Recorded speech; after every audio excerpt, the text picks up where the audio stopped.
कहते हैं इमरान खान ने केसेस कराए हैं। अगर इमरान खान के नीचे आज नैब होती तो कम से कम 50 लोग जेलों में होते आज। ये शुक्र करें मेरे नीचे नैब नहीं है। मैं हमेशा मुझे पता था कि करप्शन बहुत बड़ी हो रही है पाकिस्तान में। मुझे अंदाजा नहीं था कितनी करप्शन हो रही है इस मुल्क में। अभी मैं ये जो जितने भी वो मैं देख रहा था, सारे लाइनों में बैठ के बड़ी शक्लें बना के कि जी बड़ा जुल्म हुआ शहबाज शरीफ से, मैं उनकी शक्लें देख रहा था। उनमें से मुझे कई वो लोग नजर आ रहे थे जो मुझे पता है उनके कितनी बड़ी, अभी उनका भी नाम आने वाला है। ये जो ड्रामे हो रहे हैं ना जी, जमहूरियत खतरे में है, ये जमहूरियत बचाने के लिए सारे इकट्ठे हो रहे हैं। ये सारे याद रख लें कि जो भी आपने मुजाहरे करने हैं, अगर धरना देना तो मैं कंटेनर आपको दे देता हूं। अस्सलाम वालेकुम, मैं हूं मुनीज़े जहांगीर और आप देख रहे हैं प्रोग्राम स्पॉटलाइट। नाजरीन, पाकिस्तान में पकड़ धकड़ का सिलसिला जारी है। नवाज शरीफ और शाहिद खाकान अब्बासी डॉन अखबार को दिए गए एक मुतनाज़ा इंटरव्यू की वजह से लाहौर हाई कोर्ट में बगावत के मुकदमे में पेश हुए, जबकि शहबाज शरीफ, जिन पर इल्ज़ाम है कि उन्होंने आशियाना हाउसिंग स्कीम में ख़जाने को नुकसान पहुँचाया, 10 दिन के जिस्मानी रिमांड पर नैब की हिरासत में है। आशियाना हाउसिंग स्कीम का ऐलान पंजाब हुकूमत की तरफ से 2010 में किया गया ताकि मुस्तहक लोगों को सस्ती रहाइश फराहम की जा सके। इल्ज़ाम है कि कामयाब होने वाली थी कंपनी लतीफ़ एंड सन्स को ठेका नहीं दिया गया, इसके बजाय कैसा डेवलपर्स को ठेका दिया गया, जिसका ताल्लुक पैरागॉन सिटी के साथ है, जिससे ख़जाने को 193 मिलियन रुपए का नुकसान हुआ। इस मुकदमे के अंदर शहबाज शरीफ साहब तो हैं ही, मगर अब ये भी क्या रायां हो रही हैं कि इसके अंदर ख्वाजा साद रफ़ीक साहब जो हैं वो भी इसके घेरे के अंदर आ सकते हैं। फिर हमने देखा है कि अहद चीमा साहब जो हैं वो भी इसके घेरे के अंदर आए। फिर हसन फवाद साहब जो हैं वो भी इस केस के अंदर जो हैं वो नामजद हैं। तो आइए देखते हैं कि फवाद चौधरी साहब इसके बारे में क्या कहते हैं। जिस तरीके से इस मुल्क को लूटा गया, जिस तरीके से इस मुल्क के खजाने को, जनाब स्पीकर साहब, इन लोगों ने इस मुल्क के खजाने को इस तरह से बर्बाद किया है, जिस तरह डाके के पैसे मुजरे पे लुटाए जाते हैं, उस तरह से इन लोगों ने बेड़ा गर्क किया इस मुल्क। इनको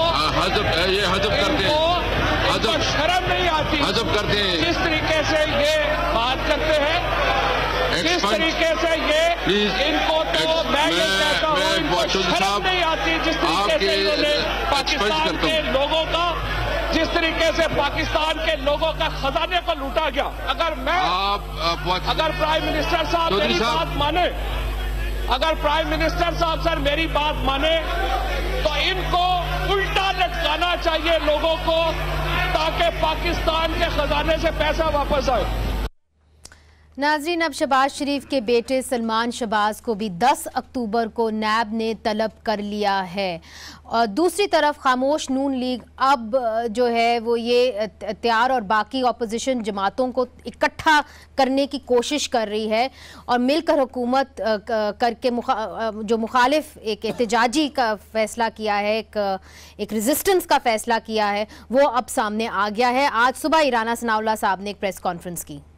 बात यह है कि 4 वोटों से इमरान खान नियाजी साहब जो है इनको वजीर आजम बनाया गया है, जबकि जो इनके पास जनरल इलेक्शन के बाद 115 नेशनल असम्बली की सीट्स थी, उनमें से 80 लोगों के पास जो है वो आवाम का मैंडेट नहीं था, बल्कि उनके पास जो है वो खलाई मैंडेट था। वो घुस बैठिए थे कौमी असम्बली में। इमरान खान जो है ये खुद एक करप्ट इंसान है और इसके इर्द गिर्द जो करप्ट टोला बैठा है, उनकी करप्शन की कमाई की बुनियाद के ऊपर जो है वो सियासत कर रहा है। नैब अगर अपने आप को इंडिपेंडेंट ज़ाहिर करना चाहता है तो अगली गिरफ्तारी जो है वो पेशावर मेट्रो में इमरान नियाजी और परवेज खटक उर्फ तीली पहलवान जो है वो पेशावर का, उसकी गिरफ्तारी जो है उन्हें करनी चाहिए। नाजरीन, क्या पकड़ धकड़ के इस माहौल में आने वाले दिनों में नून लीग और पीपल्स पार्टी के खिलाफ तहरीक चला पाएगी? और जब केसेस अपने मंतकी इंजाम तक पहुंचेंगे तो मुल्क के कितने सियासतदान जेल की सलाखों के पीछे होंगे? और क्या ये पकड़ धकड़ सियासतदानों तक ही महदूद रहेगी? ये भी एक बहुत बड़ा सवाल है। आज हमारे साथ हैं दो सेनेटर्स हैं। सेनेटर जावेद अब्बासी साहब पाकिस्तान मुस्लिम लीग नून की नुमाइंदगी कर रहे हैं, किसी भी तारुफ के मोहताज नहीं हैं। सेनेटर बरामन तंगी साहब पाकिस्तान पीपल्स पार्टी की नुमाइंदगी कर रहे हैं और पहली दफ़ा हमारे शो में आए हैं, आपका भी बहुत बहुत शुक्रिया। नूर आलम खान साहब, वो भी किसी भी तारुफ के मोहताज नहीं हैं, पाकिस्तान तहरीक इंसाफ की नुमाइंदगी कर रहे हैं। और हमें लाहौर से ज्वाइन कर रहे हैं अमजद परवेज़ साहब, वकील हैं शहबाज शरीफ साहब के, और बहुत कम लोग इनके बारे में जानते हैं कि नैब कोर्ट्स के शायद ये सबसे आला वकील हैं। सो अमजद परवेज़ साहब, क्योंकि सारा मामला जो है वो स्टेम ही आशियाना स्कीम से हुआ है, तो आपकी जानिब आएंगे और आपसे ये पूछेंगे कि जो सवाल नैब कोर्ट ने शहबाज शरीफ साहब से किए, अगर उसके जवाब उनके पास होते तो शायद मामला इधर तक ना पहुँचते। कम अज़ कम ये आपके नाकदीन कह रहे हैं। उनसे ये पूछा गया कि 7 साल गुजरने के बावजूद स्कीम क्यों शुरू नहीं की गई, और क्या साद रफीक का कैसा डेवलपर्स की तरफ से एक सिफारिश गई थी कि नहीं गई थी? इसका जवाब क्या आप दे पाए? क्या आप नैब कोर्ट को मुतमईन कर पाए? देखिए जी, हमने जवाब देना होता है उस बात का जिसकी कोई शहादत इस्तगासा पेश करे। आज तक बल्कि वो दरख्वास्त जो नैब ने एहतसाब अदालत में फ़ाइल की मियाँ साहब की फ़िज़िकल कस्टडी और रिमांड लेने के लिए, उसमें भी ये बात नहीं लिखी हुई। किसी ऐसी शहादत का जिक्र नहीं है जिससे दूर दूर तक पिछले ठेके की कैंसिलेशन और अगले ठेके के दिए जाने में कोई बदनीयती नज़र आती हो। ख्वाजा साद रफ़ीक साहब के बारे में अभी तक सफ़ा मिसल पे कुछ पेश नहीं किया जा सका। ये इंक्वायरी जनवरी 2018 में शुरू हुई थी, अब हम अक्टूबर 2018 में खड़े हैं, और इस इंक्वायरी के दौरान जो मियाँ शहबाज शरीफ साहब हैं वो बतौर चीफ मिनिस्टर पंजाब भी पेश होते रहे हैं, और इलेक्शंस के बाद भी उन्होंने इस केस में पेशियां भुगती हैं नैब के सामने। जब कभी नैब ने बुलाया वो हाज़िर हुए हैं, लेकिन सफ़ा मिसल पे कोई ऐसी शहादत नैब के पास नहीं है जिससे इस बात का किसी मियाँ साहब की कोई बदनीयती नज़र आए, किसी को कोई नाजायज़ फ़ायदा देना नज़र आए। असल में एक कन्फ्यूजन है। जैसे अभी प्रोग्राम के आगाज़ में आपने ये कहा कि जो पहला ठेका था वो कोई 1 अरब 5 करोड़ रुपए का था जी, और 1 अरब, और जो दूसरा ठेका है इसके बारे में लोग कहते हैं कि 14 अरब रुपए जी जी जी। अब कहा यह जाता है, नैब ये कहने की कोशिश करती है जी कि जो दूसरा ठेका दिया गया वो 14 बिलियन का था। अब हकायक ये हैं कि वो जो 1.5 अरब रुपए का ठेका था वो था इंफ्रास्ट्रक्चर की कंस्ट्रक्शन के लिए सिविल वर्क का ठेका, जो सरकार ने चौधरी लतीफ़ एंड सन्स को पे करना था। ये जो दूसरा ठेका है ये 20 माह बाद हुआ है, और इसमें सरकार ने कॉन्ट्रैक्टर को एक धेला नहीं देना था, बल्कि कॉन्ट्रैक्टर ने अपनी जेब से ये 14 अरब लगा के ये फ्लैट्स तैयार करने थे, और फ्लैट्स कंस्ट्रक्शन के इवज में उसे सरकार की जमीन मिलनी थी। अमजद साहब, चूंकि हमने प्रोग्राम में आगे भी बढ़ना है, सवाल ये है कि ये जो एक ठेका दिया गया था, ये कहा गया कि अपने पसंदीदा कंपनी यानी पैरागॉन सिटी को दिया गया, और ये जो दूसरे एक कहते हैं कि वो ज़्यादा अच्छे बिडर थे, उनके पास ज़्यादा अच्छे रकम वो बता रहे थे कि जब हम ज़्यादा कम पैसों में कर देंगे, जिस तरह चौधरी लतीफ़ एंड सन्स, उनको बाईपास किया गया। फिर एक कमेटी रिपोर्ट भी बनाई गई, इंक्वायरी रिपोर्ट भी बनाई गई, और उसको भी नज़रअंदाज कर दिया गया। ये इल्ज़ाम है जी। नहीं जी, इंक्वायरी रिपोर्ट जो बनाई वो सीएम के ऑर्डर से इंक्वायरी कमेटी बनी। उस इंक्वायरी कमेटी ने इरेगुलरिटीज रिपोर्ट की। अच्छा। उसी इंक्वायरी कमेटी ने सीएम को रिकमेंडेशन दी कि इसमें फर्दर प्रोब कराई जाए सीएमआईटी से, लेकिन सीएम ने उस मैटर को एंटी करप्शन एस्टैब्लिशमेंट को रिफ़र किया। एक गुजारिश तो आपसे ये है। दूसरी गुजारिश ये है कि ये जो चौधरी लतीफ़ एंड सन्स हैं ये दूसरे ठेके में नहीं थे। दूसरे ठेके में पाकिस्तान की बहुत कदावर कंपनीज आई थी। गारंटी इंजीनियरिंग आई थी, हबीब कंस्ट्रक्शन आई थी, इजहार कंस्ट्रक्शन आया था, और पंजनन रियल इस्टेट आया था। आप ये नोट फरमाएं कि जो इन 4 कंपनीज के कंसोर्शियम ने बिड दी थी वो था 27 लाख स्क्वायर फीट। तो कासा जो है जिसको ये कॉन्ट्रैक्ट दिया गया है उसकी बिड जो है वो 42 लाख स्क्वायर फीट की थी, 15 लाख स्क्वायर फीट का फर्क है। तो आप ये कह रहे हैं कि नैब के पास वो हकायक ही नहीं थे जिसकी बुनियाद के ऊपर वो एक केस प्रेजेंट कर सकते? जी बिल्कुल जी, ये बिल्कुल जो है इस केस में काबिले तज़किरा शहादत ही कोई नहीं है मियाँ साहब के खिलाफ। ठीक है नूर आलम खान साहब, जब अब इस किस्म की शहादत ही नहीं है मियाँ साहब के खिलाफ, तो इस किस्म की जो पकड़ धकड़ हो रही है तो फिर लोग उंगलियां तो उठाएंगे और कहेंगे जी ये पॉलिटिकल विक्टिमाइजेशन। बिस्मिल्लाहिर्रहमानिर्रहीम। सबसे पहले मैं अफसोस करता हूँ ये राना सनाउल्लाह साहब जो हैं, ये इनके जो अल्फाज हैं मेरे ख्याल में वो कहते हैं ना, वो उल्टा चोर कोतवाल को डांटे, तो राना सनाउल्लाह के लिए यही काफ़ी है कि वो चोर जो है वो कोतवाल को ना डांटे। आप इमरान खान साहब का नाम लेते हुए ज़रा सोचा करें, कम से कम एटलीस्ट आप जिस तरीके से घूमते हैं, इमरान खान 200 और 300 गनमैनों के साथ नहीं घूमता। जो बंदा करप्शन कर लेता है वो 200-300 गनमैनों के साथ घूमते हैं, और राना सनाउल्लाह उनमें से है। दूसरी बात यहाँ पे जहाँ तक नैब की बात है जी, तो नैब पाकिस्तान तहरीक इंसाफ की गवर्नमेंट के नीचे नहीं आता ना। वो आपने प्राइम मिनिस्टर साहब की स्पीच भी सुनी, उनकी जो प्रेस कॉन्फ्रेंस थी। और दूसरी बात यहाँ पे, क्योंकि नैब में जो भी केसेस हैं ये इंक्वायरी अभी से नहीं, ये पहले से शुरू है। हम चाहते हैं, हमारी ख्वाहिश है कि बिल्कुल हम अकाउंटेबिलिटी पे यकीन करने वाले हैं। और मैं as a member national assembly, मैं अपने प्राइम मिनिस्टर से on the floor of the house, private meetings में भी मैं कहता हूं कि अकाउंटेबिलिटी हो और जल्द अज जल्द हो और तेज होनी चाहिए, और हमें ऐसे लॉज लानी चाहिए। तो फिर ये तो कह रहे हैं कि पार्लियामेंट में हमें आने दें, उनको बुलाएं लीडर ऑफ अपोजिशन को और आप डिबेट शुरू करें। मैं आपको बताऊं, इनका जो सोच है ना, वो किस लिए कर रहे हैं मैं आपको बताऊं। ये इसलिए कर रहे हैं कि वो वहाँ पे फवाद हुसैन या जो भी है, जो इनका जो दोस्त था या जो इनका खास बंदा था, उसने शायद इस पे गवाही की होगी या कुछ बातें की होगी। मैं तो पार्लियामेंट डिबेट की बात कर रही हूं कि ठीक है, दूध का दूध, पानी का पानी हो जाएगा अगर पार्लियामेंट के फ्लोर के पर आए। इन्वेस्टिगेशन होती है, उसमें किसी को बुलाया नहीं जाता और फिर रिमांड लिया गया है इस बंदे का, जिस्मानी रिमांड। तो ये मतलब ये कि ये अब मुल्जिम है और मुल्जिम से पूछा जाएगा। और मेरे ख्याल में देखें, हर मेंबर ऑफ नेशनल असेंबली को अरेस्ट करने से पहले स्पीकर की इजाजत चाहिए होती है। स्पीकर की इजाजत ली गई थी? मेरी अर्ज सुने, वो जब सेशन जारी होता है तो उस वक्त आपसे इजाजत लेनी पड़ती है।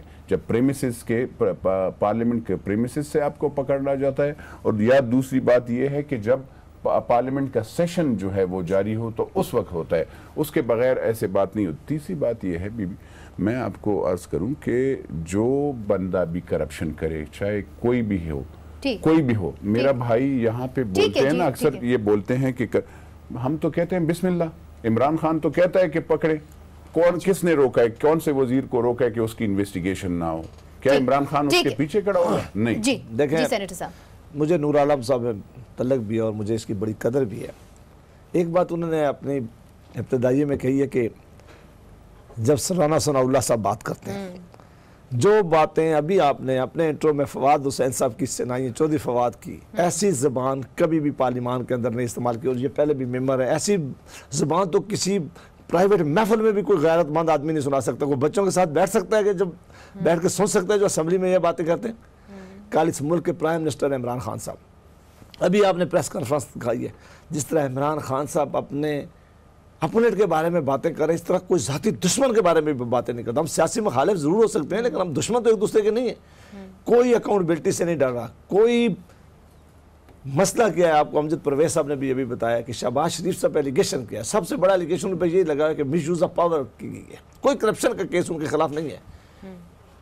ये कोई प्रोविंशियल गवर्नमेंट का एक पैसा नहीं जाया हुआ, कोई ज़मीन अभी तक किसी के नाम नहीं की गई। अब ये जो, अगर मैं सपोज भी कर लूँ कि मिस यूज ऑफ पावर है, तो इसकी एक इंटरप्रिटेशन है, ये कौन कर सकता है इसकी इंटरप्रिटेशन? और दूसरी बात, इनके प्राइम मिनिस्टर ने इमरान खान साहब, उनके खिलाफ इंक्वायरी जारी है, इनके कई वजीर हैं, उनके खिलाफ इंक्वायरी जारी है, उनके खिलाफ इंक्वायरी के बाद इन्वेस्टिगेशन में गया है केस, और इन्वेस्टिगेशन के बाद रेफरेंस फाइल हो गया, उनको किसी ने अरेस्ट नहीं किया। शहबाज शरीफ साहब मुसलसल इस केस में अदालत में इसके पास, नैब के पास जाते थे। अब ये मामला सियासी है, ये मामला ज़िमनी इलेक्शन का था। जब जनरल इलेक्शन आए तो उन्होंने मियां नवाज शरीफ साहब को अरेस्ट किया। और आप जानती हैं कि जब मियां नवाज शरीफ साहब के खिलाफ अकाउंटेबिलिटी कोर्ट का फैसला आ गया, वो यहाँ नहीं थे, वो लंदन में थे। बेगम कलसूम साहबा की तबीयत कितनी ज़्यादा नासाज थी, वो कौमे में थी, उसके बावजूद मियां नवाज शरीफ साहब वापस आए और सीधे जेल में गए। तो शहबाज शरीफ साहब, सवाल ये है कि अगर आपने एहतजाजी सियासत करनी है तो आपको पाकिस्तान पीपल्स पार्टी के साथ मिलकर करनी होगी।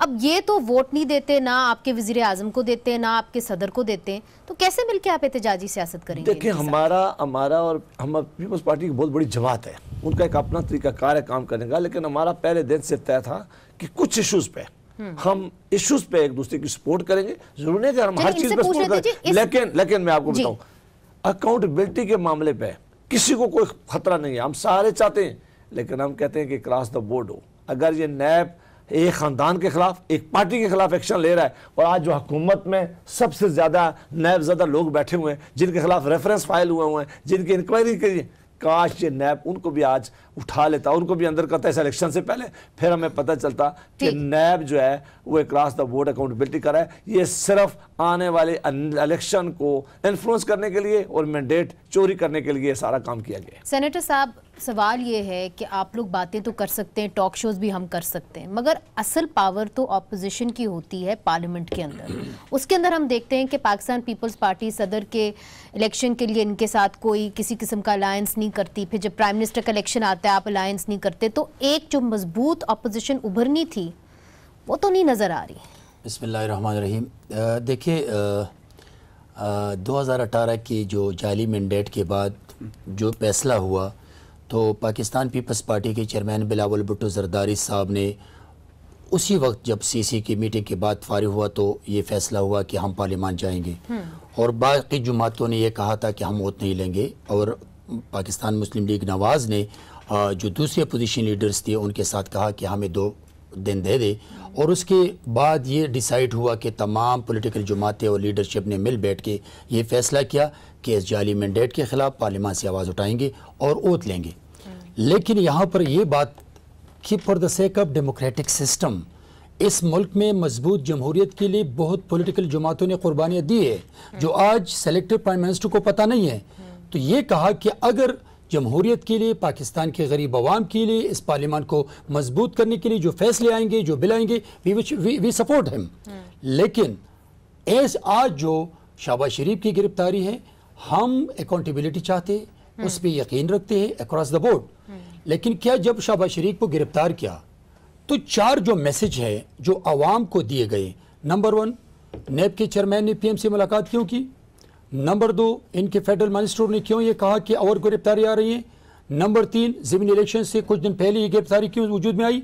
लेकिन कल जो प्राइम मिनिस्टर ने मुहातिब करके नेब के चेयरमैन को कि अगर मैं नेब के चेयरमैन होता तो मैं 50 लोगों को गिरफ्तार करता, आज तक आप स्लो जा रहे।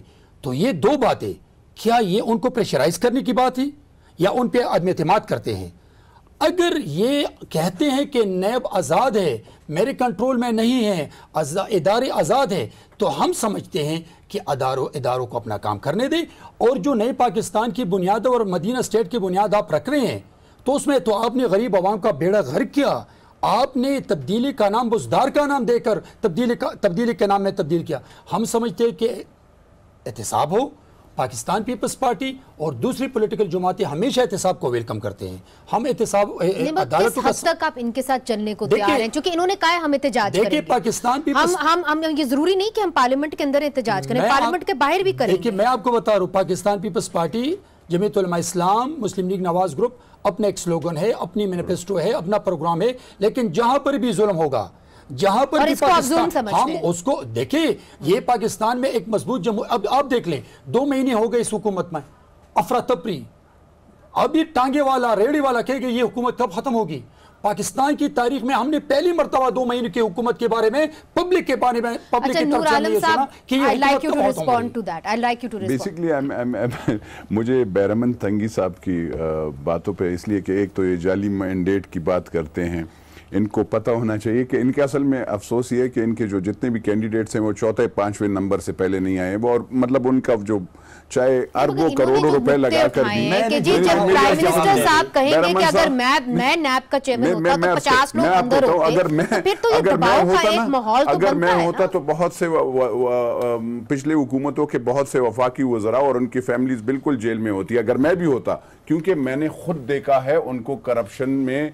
और ये बैरमन भाई भी इनको भी पता है, बदकिस्मती से शायद इन पे ऐसे वो है कि ये वो बातें खुल के नहीं कर सकते होंगे, लेकिन इनको भी पता है कि बहुत से लोगों ने जो करप्शन की है, जिनके पहले कावा पिलाते थे, अब वो जो क्या काम करते हैं, तो वो सब दुनिया को पता है, बैरमन भाई को भी पता है। अगर नूर आलम साहब चेयरमैन होते तो ये बैरमन तंगी जो है ना, ये आज अंदर होता। मेरी आप सुनो, मैं आपको अर्थ बताऊं, अगर ये चेयरमैन होते तो मैं ये आज अंदर होते।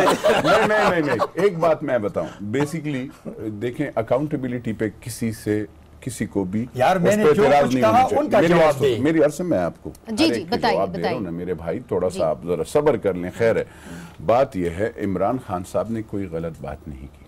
देखिए, हर एक कौम, क्योंकि जो वजीर आजम होता है वो अवाम का नुमाइंदा होता है, और अवाम ने हमें वोट इसीलिए दिए कि अकाउंटेबिलिटी हो। और मुझे बताएं, हम चाहेंगे कि तेज हो अकाउंटेबिलिटी, चाहे सुप्रीम कोर्ट करे, चाहे हाई कोर्ट करे, चाहे वो नैब करे, चाहे FIA नहीं, रश तो किसी ने भी, ये केसेस जो इन पे हैं, मुझे बताएं। अच्छा, मैं आपको बताऊं, जो इन दोनों ने एक पॉइंट्स उठाए हैं वो अवाम भी पूछती है, क्या सिर्फ पाकिस्तान पीपल्स पार्टी और पाकिस्तान मुस्लिम लीग नून में ही करप्ट लोग हैं?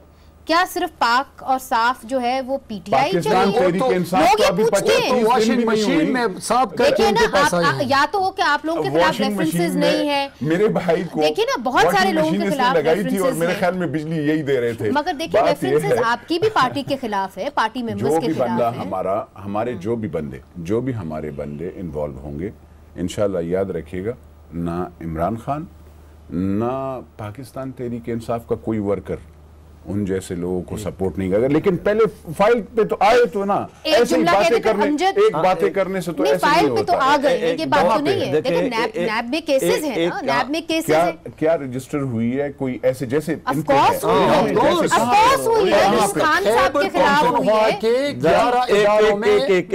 एक नूर आलम साहब से रिक्वेस्ट है कि एक अदारा इन्होंने खैबर पख्तूनख्वा में बनाया था, जब इनके एक वजीर और कुछ लोगों को पकड़ लिया गया है उस अदालत में, और जिस ऐसा मुझे सुन तो नहीं आप पार्टी में नहीं जहां भी मशीन उन्होंने लगाई, क्यों नहीं सुना तो आपने निकाल लिया ना, वॉशिंग मशीन उन्होंने लगाकर उनको दिलवा दिया। एक बात, वो अदारा जिसके बारे में बहुत बात की गई थी और इमरान खान साहब ने कहा था कि मैं आऊंगा तो बेस्ट जो एहतसाब का अदारा है वो मैंने बनाया था, और उस पर इतनी ज्यादा उन्होंने तकरीरें की हैं। एक केस उठा उन्होंने उस, और वो जनरल हामिद की वो बातें कभी आप सुना दें कि वो कहता था कि मेरे ऊपर क्या दबाव था और इन्होंने क्या सलूक किया है, मैं उस पर डिटेल में नहीं जाता। नंबर 1। नंबर 2, नूर आलम साहब से कहें कि अब आप हुकूमत में, हुकूमत के दिल भी बड़े होते हैं, और आप हमें उस तरफ मत लेके जाएं सारी अपोजिशन को। अगर अकाउंटेबिलिटी का केस किसी पे बनता है, आप उसकी इंक्वायरी करें, इन्वेस्टिगेशन करें, रेफरेंस फाइल करें, अदालत में लेके जाएं, हमें भी अदालत में अपनी सफाई पेश करेंगे दें।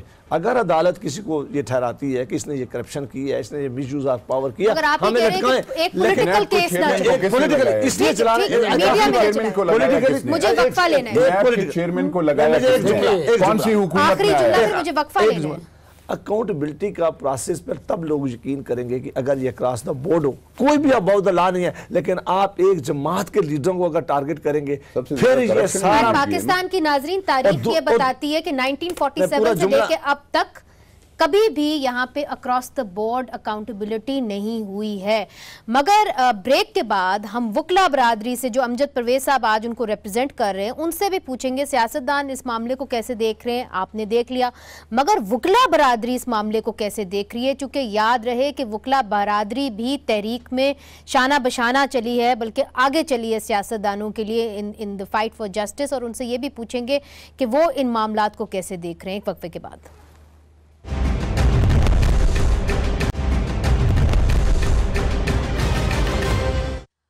वेलकम बैक नाजरीन। अमजद परवेज साहब, ये जो पकड़ धकड़ का मामला पूरे मुल्क में जारी है और कुछ सियासतदान जो हैं वो ये कह रहे हैं, अमजद परवेज साहब आपको मेरी आवाज़ आ रही है?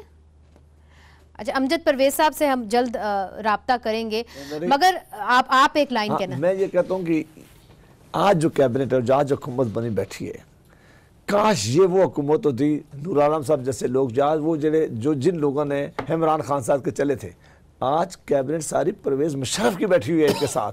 आज कैबिनेट है वो सारे जिन पर नैब के केसेस थे, जिस जमात में थे, अब वो क्राइटेरिया बना दें कि जब हमारी जमात में हो, पीपल्स पार्टी में हो, वो ठीक नहीं हो, जब इनके पास चले जाए तो वो ठीक है। तो अगर आपने सफाई करनी है तो पहले उनको हटाएं अपने पास से, उनको ऊपर जो केसेस है कहें जी उनको अरेस्ट करें, और फिर आके दूसरे को लोगों को कहें कि जी हम आपके खिलाफ भी शुरू करें, तो ये बहुत अच्छा लगेगा।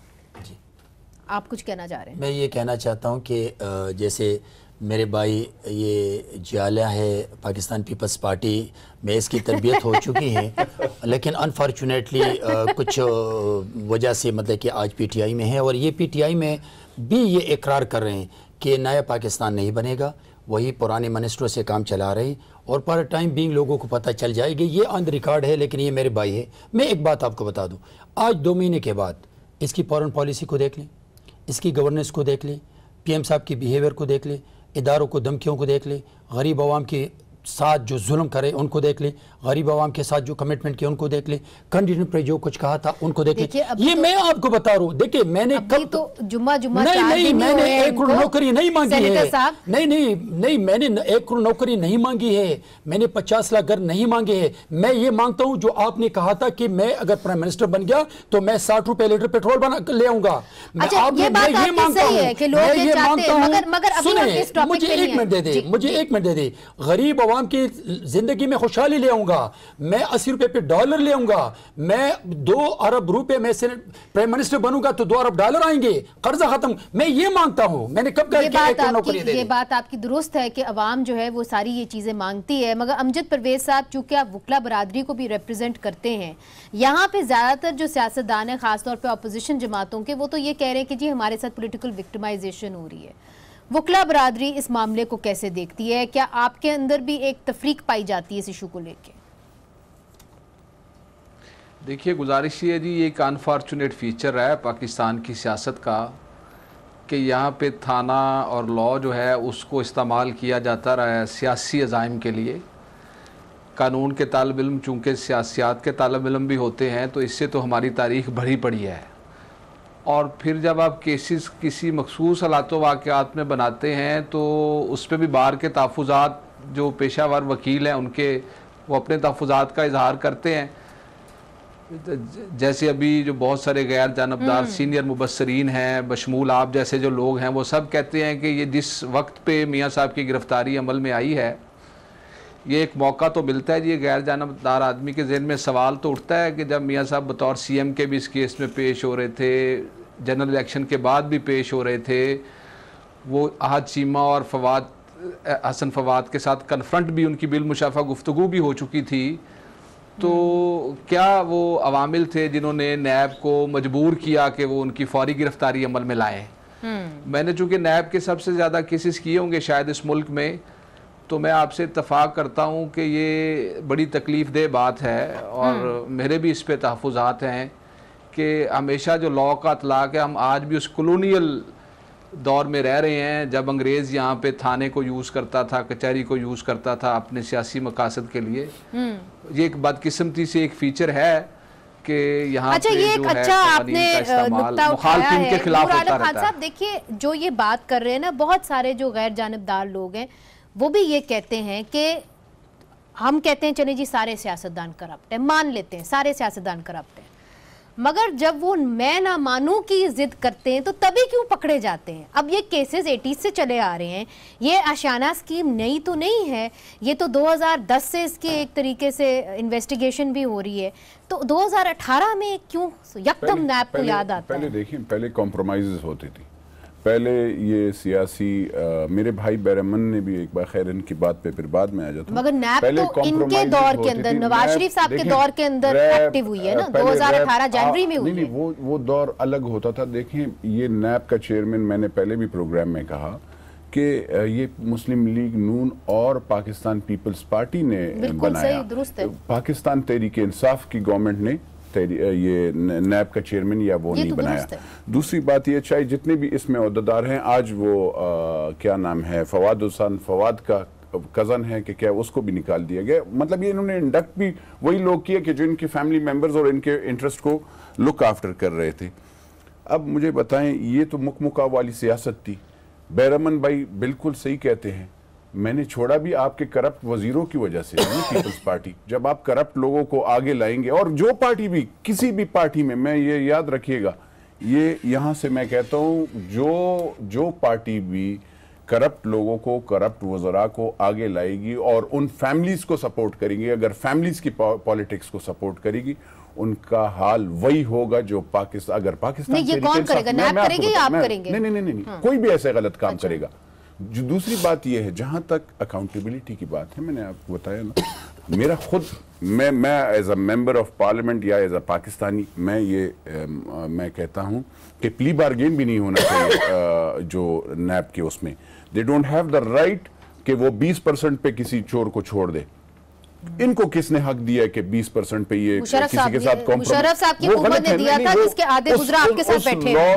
उस लॉज में देखें, उसमें आइन में या जो कानून है उसमें भी थोड़ा सा हमें चेंजेस लानी चाहिए कि वो 20% जो है वो पाकिस्तान के, नहीं, पाकिस्तान के लोगों के, पाकिस्तान के गरीब लोगों के पैसे जो बंदा खाएगा और उसको आप 20% पे छोड़ेंगे। दूसरी बात यह है, यहाँ पे मैं आपको बता, मियां नवाज शरीफ साहब, मैं साहब इसलिए कहता हूं उम्र के लिहाज से, वरना जो करतूत हैं यहाँ पे लोगों के, अच्छा चलिए मैं आपको बता, अच्छा मैं ये, इनकी इतनी सी दुकान थी, मेरे दादा मुझे बताते थे, मैं बैरमन खान, ये मैं कोई झूठ बोल, मैं जमींदार बन रहा हूँ, मुझे पता है। आप ही कह रहे हैं वहां पे लाहौर में इनका वो था, इन्होंने इनको देख लेना, नहीं आप देख लेना इनके साथ कहाँ से आया, सारी दुनिया कहती है, आप खुद सारे, आप सारे जो एंकर मीडिया, नहीं होता है, हम किसने पाकिस्तान में ड्यू प्रोसेस ऑफ लॉ है। It is not we. 1.8 million cases खाली कहते हैं कि पेंडिंग हैं, जो गरीबों का माल जिसने भी खाया हो उसके कहीं से भी निकाले, उससे निकालना होगा। जी सेनेटर तंगी साहब, क्योंकि देखिए नूर आलम साहब बेशक जाले थे और मेरे भाई हैं, लेकिन इसने कहा ड्यू टू मिनिस्टर्स करप्शन मैंने पीपल्स पार्टी छोड़ दी। तो 2008 से लेके 2013 तक आप मजे ले रहे थे, आप वहां पर बैठे थे, मैं वो गैर पार्लिमानी अल्फाज इस्तेमाल करता हूं, लेकिन पीपल्स पार्टी छोड़ दी। 2008 में 2013 तक आप वहां बैठे थे, आपको कोई करप्शन नजर नहीं आ रही थी, और फिर 2016 में आपने पार्टी छोड़ दी। तो अभी आप कह रहे कि मैंने करप्शन, उजरा की करप्शन की वजह पार्टी छोड़ दी। नहीं, मैं अपनी लीडरशिप से नहीं, मैं आपसे 22 साल सीनियर हूं, सियासत में भी, पीपल्स पार्टी में भी। अच्छा देखिए, अगर जातियात से निकल नहीं, मैं ये नहीं कह रहा हूं, मैंने कहा ये मेरे भाई है, गलत बयानी से काम ले रहे हैं, बयानी से काम ले रहे हैं कि आप हलपन कह रहे हैं कि आप, अवाम आपसे एक सवाल करना चाहते हैं, उन्होंने आपको वोट दिए, वो कह रहे हैं कि अब आपको इतनी हिकमत अमली सामने ला रहे हैं। पहले तो पाकिस्तान मुस्लिम लीग नून खामोश रही, ठीक है जी, अब वो कह रहे हैं कि हम एहतजाजी सियासत की तरफ आएंगे और हम दीगर अपोजिशन जमातों को अपने साथ लेके जाएंगे। आप लोगों ने आपस में कोई मुशावरत की है कि क्या ये पार्लियामेंट के अंदर ही रहेगा एहतजाज या पार्लियामेंट के बाहर जाएगा? किस नुकात के ऊपर ये जो एहतजाज होगा या आपका जो इल्हाक होगा वो मबनी? देखिए, एक है सेनेट और एक है कौमी असम्बली।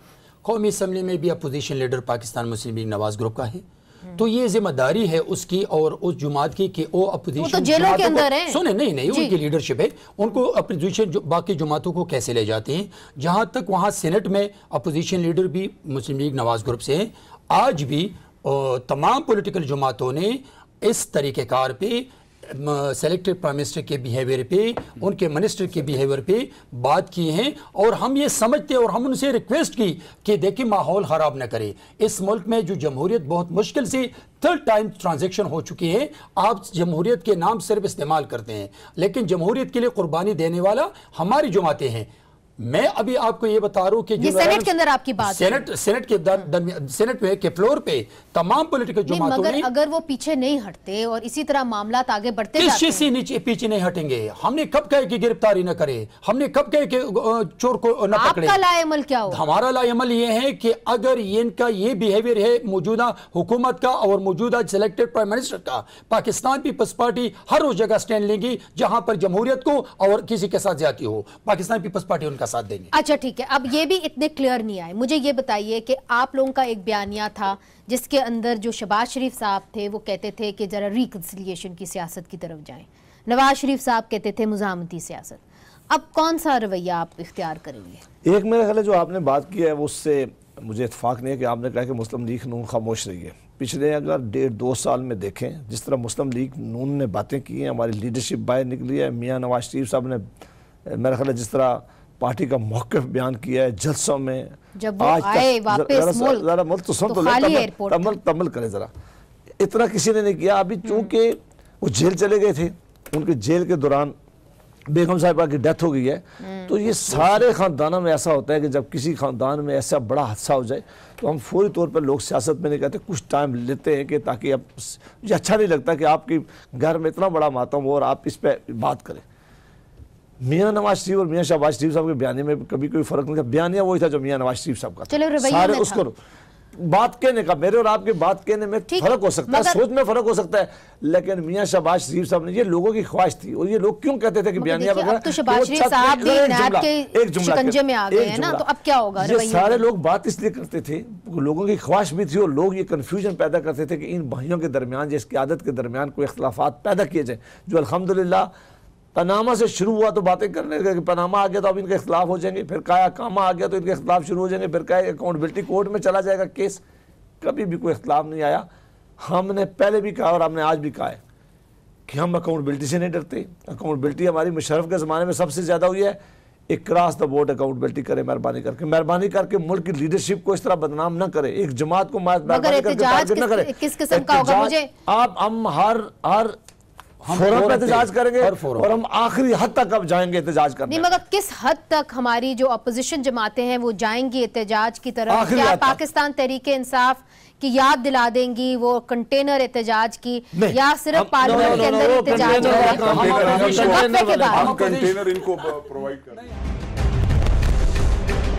हम बात कर रहे हैं? तो सेनेटर साहब ये बताइए कि जब हम कहते हैं कि जी हम एहतजाज के लिए तैयार हैं मगर हम कंटेनर वाला एहतजाज नहीं करेंगे, तो क्या ये मुल्क भर में आप एहतजाज करेंगे? सिंध में होगा, बलूचिस्तान में होगा, पंजाब में होगा, या सिर्फ पार्लियामेंट तक महदूद रहेगा? कुछ तो आपने आपस में बात देखिए, सेनेटर की कंटेनर की सियासत में आपको बता दो और कंटेनर के एहतजाज के बारे में मैं आपको थोड़ा सा बता दूँ।